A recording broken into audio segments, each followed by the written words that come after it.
இந்த எடிட்டை பாருங்க, எவ்வளவு கீழ்த்தரமா இவங்க நடந்துக்கிறாங்கன்னு. விஜய் அவர்கள் சினிமாவில் எந்த அளவுக்கு உச்சத்தில் இருந்தாரோ அந்த அளவுக்கு கடந்த காலங்களில் ரஜினிகாந்த் அவர்களும் உச்சத்தில் இருந்தவர் தான். ஏன் இப்பயும் உச்சத்தில் இருக்கக்கூடிய நடிகர்களில் ரஜினிகாந்த் அவர்களும் ஒருத்தர் தான். ஒருத்தர்லாம் கிடையாது, முதன்மையானவர் தான் வரும். விஜய் அவர்களை பற்றியே தான் தப்பாக கருத்து சொல்லியிருந்தா கூட பரவாயில்ல, இவங்க ஏதாவது பண்ணுறானுங்க அப்படின்னு சொல்லிட்டு போகலாம். விஜய் அவர்களை பற்றி ஒரு எதுவுமே தப்பாக பேசியே இருக்க மாட்டார். அதுக்கே இவங்க இந்த அளவுக்கு ஒரு கேவலமான வேலையை செஞ்சுட்டு இருக்கானுங்க. நடிகை ஓவியா அவங்களோட போஸ்ட்டில் கூட போயிட்டு இந்த மாதிரி தான் ரொம்ப எந்த அளவுக்கு கொச்சையாக பேச முடியுமோ அந்த அளவுக்கு கொச்சையாக பேசுகிறாங்க. அவங்க ஏதோ ஒரு கருத்து விஜய்க்கு எதிராக கருத்து சொல்லிட்டாங்க அப்படின்னு எந்த அளவுக்கு இவங்களால கொச்சையாக பேச முடியுமோ அந்த அளவுக்கு கொச்சையாக பேசிட்டு இருக்காங்க கமெண்ட்ஸில் போயிட்டு. சிஎம் சார், உங்களோட பெண்கள் பாதுகாப்பு என்ன ஆயிடுச்சு? சிங்க பெண்கள் அதிரடிப்படை என்ன பண்ணுது?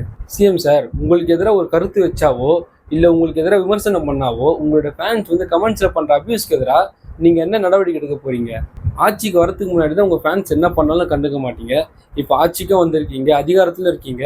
இப்போ என்ன பண்ண போகிறீங்க உங்கள் ஃபேன்ஸ் பண்ணுறதுக்கு? இப்போயும் உங்கள் ஃபேன்ஸை நீங்கள் கண்டுக்காமல் இருக்கீங்கன்னா அதுக்கு என்ன அர்த்தம்?